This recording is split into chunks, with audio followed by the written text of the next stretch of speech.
السلام علیکم ورحمۃ اللہ وبرکاتہ۔ اللہ رب العالمین نے نماز کی بڑی اہمیت بیان کی ہے۔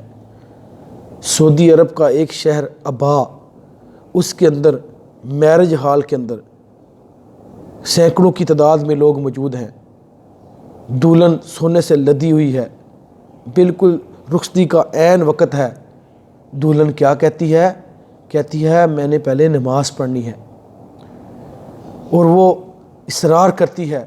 سب لوگ کہتے ہیں نہیں تیری رخصتی کا وقت ہے، وہ کہتی ہے نہیں میں پہلے نماز پڑھوں گی، نماز میرے اوپر فرض ہے۔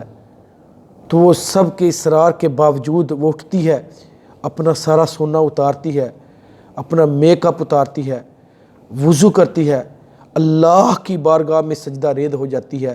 جب اللہ کی بارگاہ میں سجدہ ریز ہوتی ہے تو اسی سجدے کے اندر اس کی روح پرواز کر جاتی ہے، جس کے بارے میں اللہ نے قرآن میں فرمایا قد افلح المؤمنون، تحقیق فلاح پا گئے مومن۔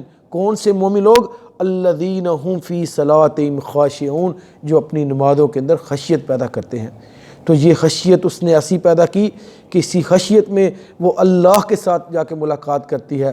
تو میرے بھائیوں، اگر ہم خشیت کی نماز پڑھنا چاہتے ہیں تو ہمیں ہر نماز پر یہ شرط لگانی ہوگی کہ یہ میری زندگی کی آخری نماز ہے، کہ سامنے میرے اس کی کیا شرائط ہیں، کہ سمجھیے کہ سامنے میرے بیت اللہ ہے، دائیں طرف میرے جنت ہے، بائیں طرف میرے جہنم ہے، پیچھے میرے ملک الموت کھڑا ہے، اور وہ مجھے کہہ رہا ہے کہ تو زندگی کی آخری نماز پڑھ لے۔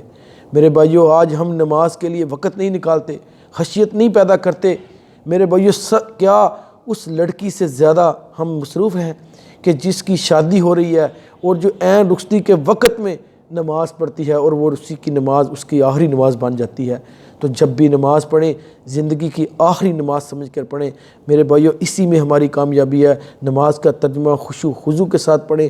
نماز کی آخری نماز کے اندر پڑھنے کے لیے نماز کے اندر اللہ کے سامنے رونا شروع کر دیں، نہیں تو کم سے کم ترجمے کی طرف دھیان ضرور رکھیں۔